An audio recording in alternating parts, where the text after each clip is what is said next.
Dhaka metropolitan police ওই আন্দোলনে পেশাদারিত্বের বাইরে গিয়ে যে কাজ করেন সেই কাজের জন্য আমি অত্যন্ত দুঃখিত এবং ঢাকাবাসীর কাছে তথা দেশবাসীর কাছে আমি ক্ষমা প্রার্থী। গত জুলাই আগস্টের ছাত্র জনতা আন্দোলনের পরে পুলিশের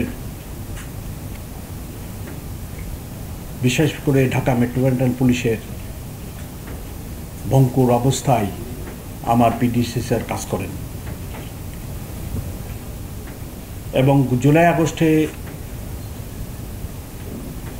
যে সকল ছাত্র জনতা শহীদ হয়েছেন এবং আহত হয়েছেন তাদের সকলের প্রতি আমি সমবেদনা জানাই। তাদের আত্মার মাগফিরাত কামনা করি। সাথে সাথে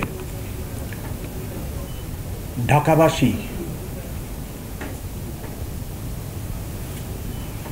ওই আন্দোলনে অংশগ্রহণ করে এবং ঢাকা মেট্রোপলিটন পুলিশের নানা ধরনের কর্মকাণ্ডের সম্মুখীন হয়। ঢাকা মেট্রোপলিটন পুলিশ ওই আন্দোলনে পেশাদারিত্বের বাইরে গিয়ে যে কাজ করেন সেই কাজের জন্য আমি অত্যন্ত দুঃখিত এবং ঢাকাবাসীর কাছে তথা দেশবাসীর কাছে আমি ক্ষমা প্রার্থী।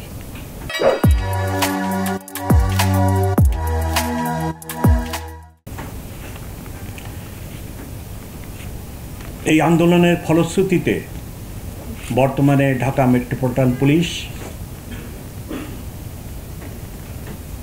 তথা বাংলাদেশ পুলিশ নতুনভাবে মানুষকে সেবা দেওয়ার জন্য কাজ শুরু করছে।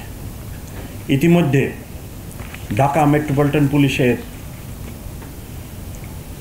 ওই সময়ের যে সমস্ত পুলিশ কর্মকর্তাবৃন্দ অপেশাদারিত্বের সাথে কাজ করেছে তাদেরকে বিভিন্ন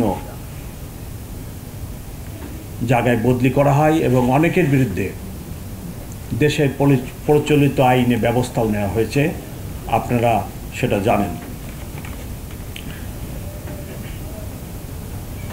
আমরা নতুনভাবে যে কাজ শুরু করেছি সেই জন্য ঢাকাবাসীর সহযোগিতা একান্ত। ঢাকা শহরে কম বেশি 2 কোটি লোকের বসবাস। পৃথিবীতে এত ঘন বসতিপূর্ণ শহর আছে বলে আমার জানা নাই, তবে সমসাময়িক কালে এরূপ যে 2-1টি শহরের কথা শোনা যায় তার মধ্যে নাইজেরিয়ার লাগোস, দিল্লি কিছুটা, বোম্বে কিছুটা, এই ধরনের শহর বলে আমার জানা আছে। আমাদের এই ঢাকা শহরের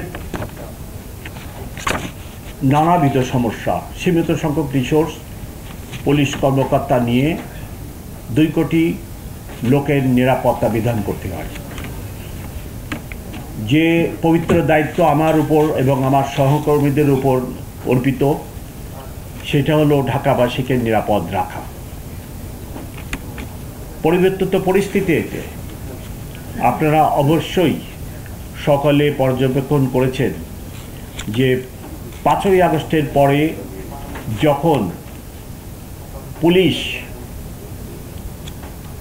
অনেকটাই ইনঅ্যাক্টিভ হয়ে পড়ে তখন ঢাকা শহরের আইন শৃঙ্খলা পরিস্থিতির কী অবস্থা দাঁড়ায়। সমানে ডাকাতি, খুন খারাপি, লুটপাট শুরু হয়ে যায়।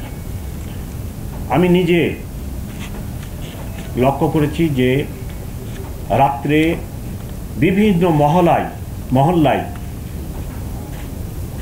আবাল বৃদ্ধ বনিতা, ইভেন অনেক মহিলাকেও লাঠি নিয়ে পাহারা দিতে দেখছি।